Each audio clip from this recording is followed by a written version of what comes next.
Hello everyone, thank you for joining me here on this, another episode of Vegan Police TV.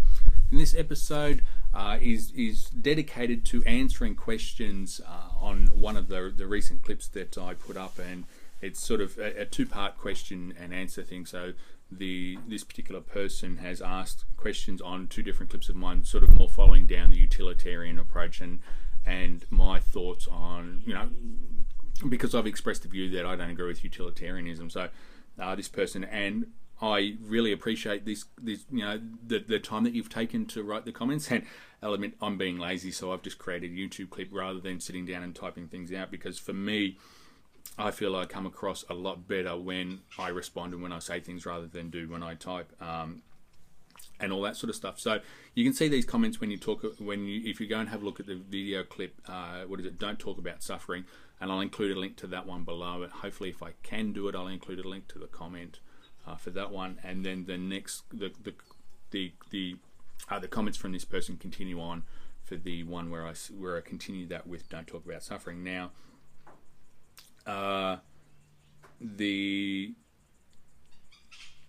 originally the person asked the question, what was it? The question, okay, think about a man drowning in silt, and you are not strong enough to drag him out. You have two options: let him die or use the power of an elephant nearby.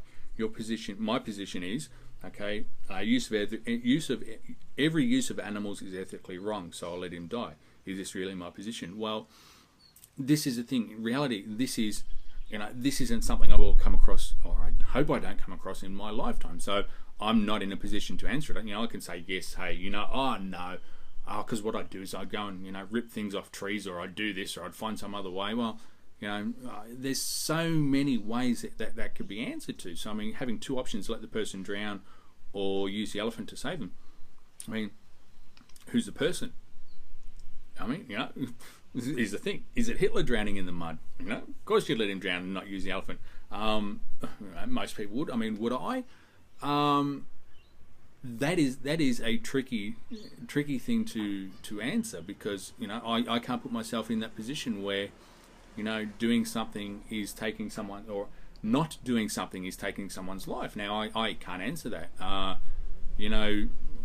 What was it? Tobias's thought experiment, which is another form of a gotcha, where you've got a child in a burning house or a $50 million Rembrandt painting. You can only save one. So which one do you save? Do you save the child or do you save the painting? With the idea being is that if you save the painting, you can sell the painting, use that $50 million to go and save other children. What would you do? And this is the thing. This is why I don't like these thought experiments, because they are gotchas. You turn around and say, oh well, no, I'll save the child. Well then, hey, look, you're giving up all this money, that you could have gone and saved 50 other children and whatever else. Although if you turn around and say, well, no, I'll let the child burn, I'll save the painting. Well, why? You're valuing the life of a person over an object. Doesn't matter how much value that object has, you're still saying that the value of that object is worth more than this person's life. And it's just one of those things, is that I'm not going to be put in a situation like that. I'm not going to respond to them. I don't do that things. Give me a real world scenario, something that I have a realistic chance of experiencing myself, and I'll give you a legitimate answer. So, and please don't think I'm having a dig at you. I'm not. This is just my views on why I don't respond to gotchas and I don't play that. Same as the hypothetical, desert island scenario. I've been dabbling and playing in the survivalist area for, I think, probably, what is it, 10 years, 10 or 15 years now. Hang on, where are we? So yeah, probably about 15 years now. And honestly, don't know what I'd do if I was stranded on a desert island. If there's a hope of me being saved, then yeah, I'd probably wait it out. If it was if it was going to happen in 2 or 3 weeks' time, yeah, I'd probably wait it out. You can go 2 weeks without food, you'd be as grumpy as everything. It's not going to be, it's not going to kill you. So there, that's the thing, is that if I was going to be on the island long term, I don't know. So anyway, going back to this, so they've come back and said that for the statement that I made, or the comment that I made, was that my understanding of the utilitarian view is that the consumption of animal products is acceptable as long as they are treated in a way that produces the least amount of suffering to them. Now, that's what I got from Peter Singer's book, that, hey, we can continue, and this, the book Animal Liberation, and this is from everything that's been said by utilitarians afterwards, is that, it's about being more mindful of them. And just to make it clear, is that I don't agree with utilitarianism because it doesn't approach things from a rights-based perspective, and this is what I am.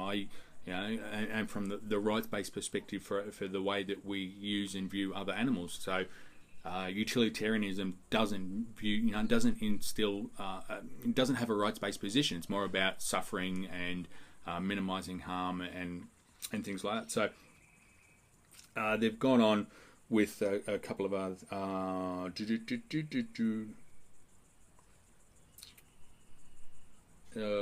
They're talking about negative utilitarianism and all that sort of stuff. So, but anyway, that's not the one that I wanted to talk about, because this is the talk about animals, don't talk about suffering.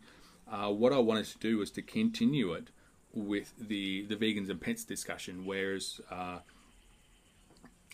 they've come back and asked, and this is the thing, this is why we need to sit down and decide that, hey, as vegans, are we going to have a rights-based approach, or are we going to have the utilitarian, where it's the, for want of a better term, and the Reader's Digest version of it, whereas the needs of the many outweigh the needs of the few. So they've asked the honest question: do you really think that animals do have an understanding of their concept of property? Do they care about being property, or are they interested in needs? If you think they are basically interested in their needs, the right not to be property is pointless and anthropomorphic. If you do think that they are basically only interested in their needs, pet ownership isn't the problem itself, because it is perfectly possible to provide a home that allows the fulfillment of their needs better than nature. So we have two cases. A, the real problem is the unnecessary breeding, because it will always produce unnecessary suffering and deaths, waste resources, etc. Or B, rescuing can be ethically right because it avoids more suffering than not rescuing the animal. So this is the thing, is that yes, breeding is a problem. It's also our consumerist attitude and our view towards animals that, hey, we can keep them as a pet. Doesn't matter whether you call them rescues, refugees, or whatever it is. It's, if you've got a rights-based view, then it's the thing. How can you go out and purchase another animal saying, oh, I will treat that one as a refugee? Well, no, they're not. They're still property. And this is what it comes down to. Do they have a concept of it? I don't know. I can't speak to animals. I can communicate with them in a way that they understand what I'm saying. To a certain extent, I do understand when they growl and bark and meow and all that sort of stuff back. To have that sort of deep discussion with animals, I don't have that ability. I don't think anyone does. So, and for me, it's not about what they view. It's about how I view their use. So, another example. Okay, let's say you're a feminist, or you're someone that identifies as a feminist and supports the views that females shouldn't be objectified and commodified and treated as property and just at the whim of males and things like that. Okay, so let's say you're a new strip club opens up in town. It's a vegan strip club, so everything's plant-based. They've turned around, and instead of paying, as they do in Australia, they don't pay the workers there. They do pay the staff there, but they don't pay the entertainers. They pay the entertainers as independent contractors. So basically, the girls, the females. I got pulled up on Reddit for saying the wrong term, so it's I'll have to go back to that one anyway. The people that go there for the entertainers, they're paid as an independent contractor. So what that means is that they only get money when they are actually getting someone in for lap dances and things like that. Whereas the staff, the bar staff, the hostesses who run around, managers and all that sort of stuff, they're paid as employees, so they get a wage, an hourly wage in Australia. So this is the thing. Let's say okay, there's a new strip club. So that was just a little bit of a background for this one. So you go to a new strip club opens up. It's vegan. It's all plant based.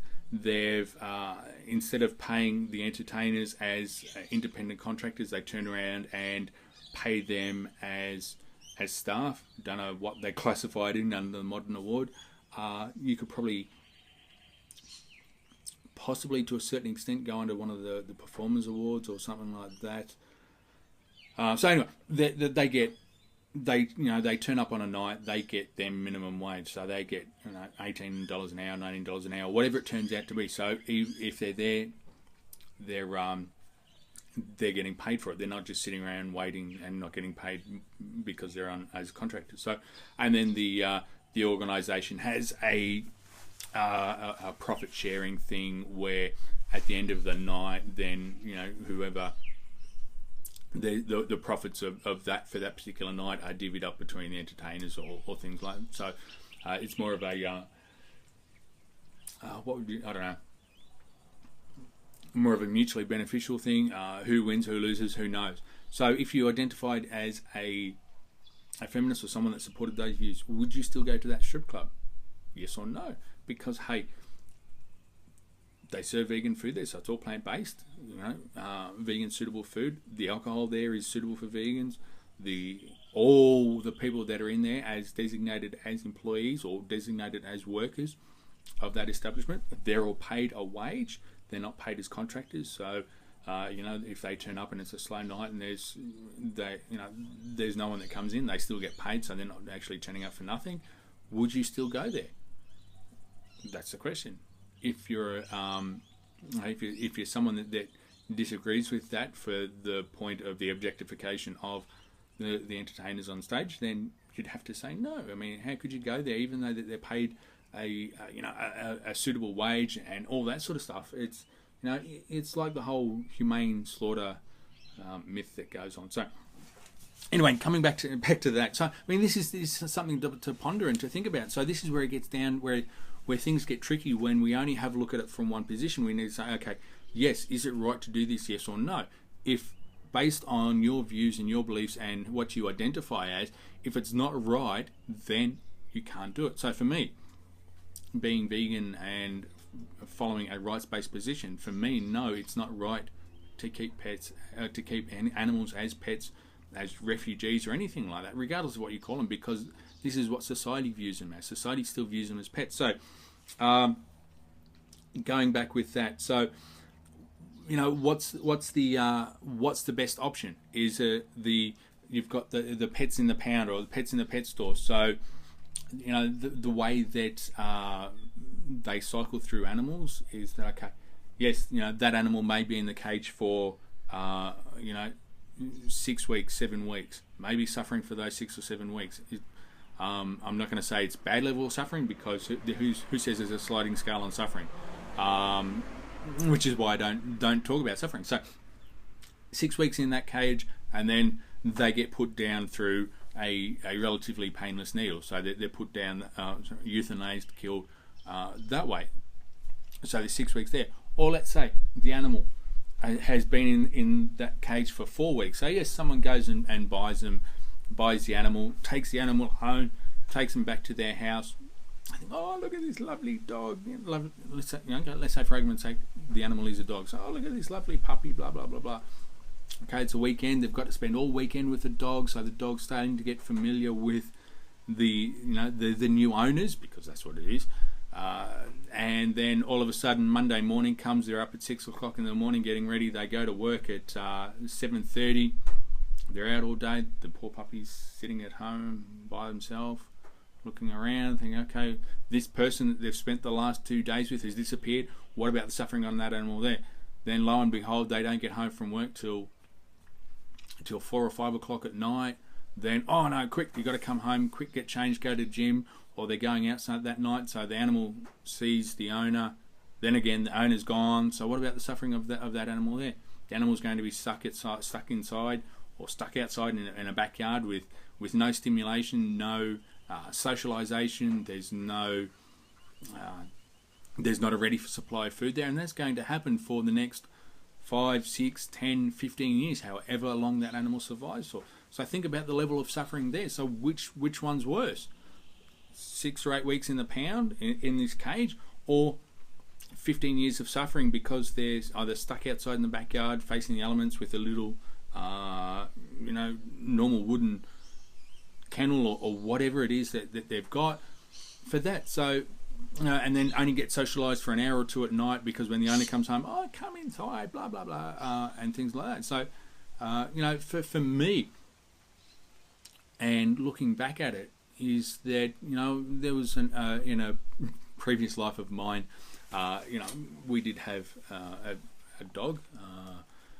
The dog Rex, is a nice little, wonderful, one of the best black Labradors you've ever met in your life. Came out. We had him. When was it?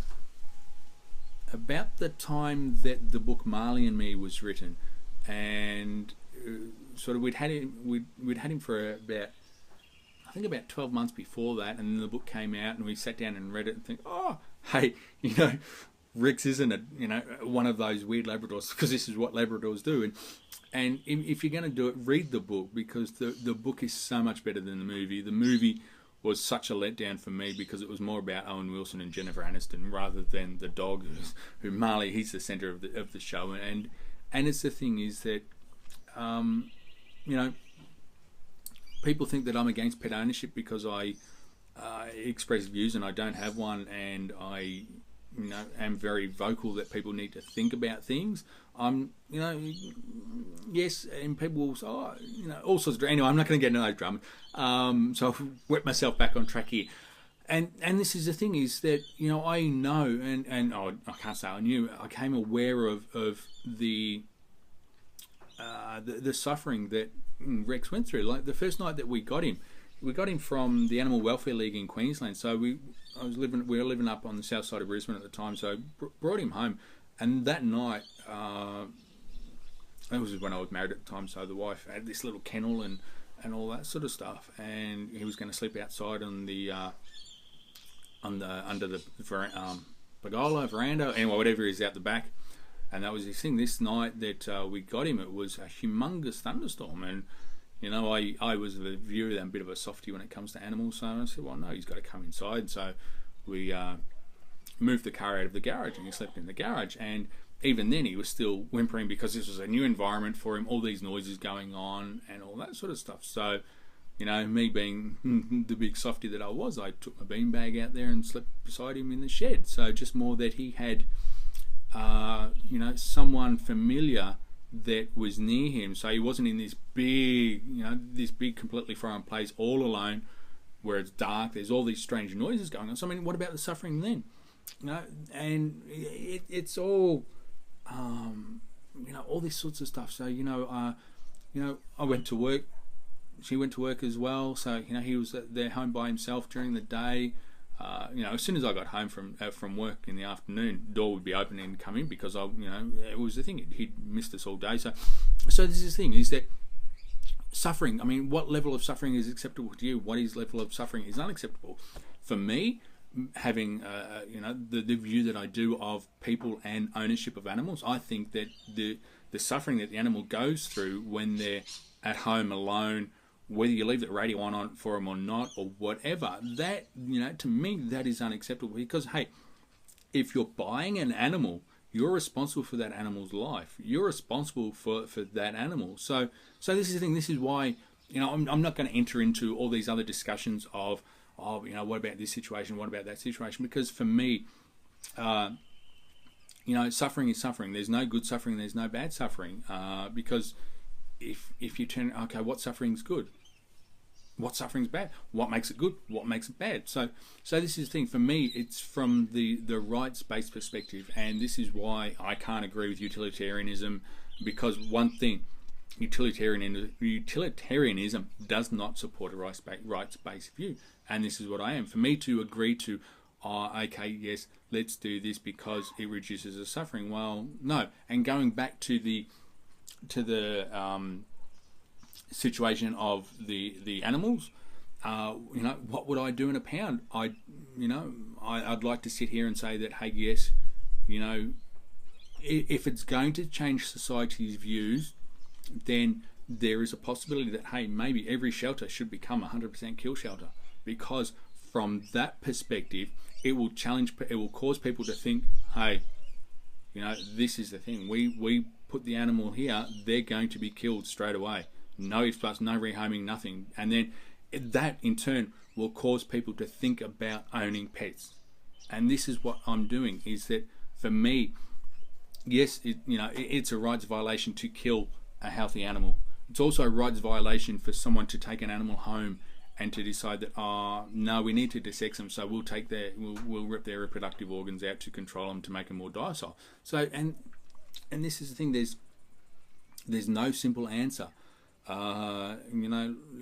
It's one of those things, is that for the animals at the pound situation, do I violate their right to life and put them down in a relatively painless manner, or do I violate their right to freedom of association, to not be treated as property, to sexual expression, to everything else, by allowing them to go home as a pet for someone?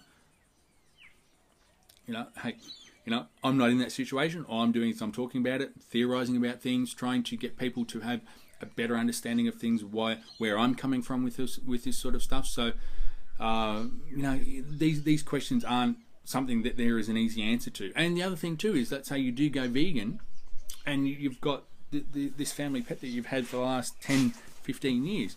What do you do then? Do you turn around and say, oh no, I can't buy that animal, I can't buy that animal product, I can't buy that animal pet, I can't buy that pet food because it contains animal products. So you're saying, or you do it, so you're saying that the life of your animal is more important than the lives of these animals that are being killed to feed this animal. So it's a huge thing.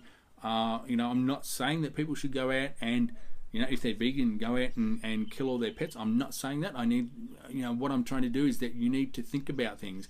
Yes, with the benefit of hindsight, you could say, maybe it wasn't the right thing to do that. So,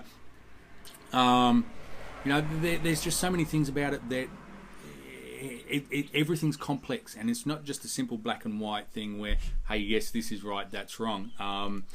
So anyway, I'm sure this one's going to cause quite a few discussions and comments and things like that. So please feel free to leave your questions and comments below. I will do my best to answer them and express it from a rights-based perspective.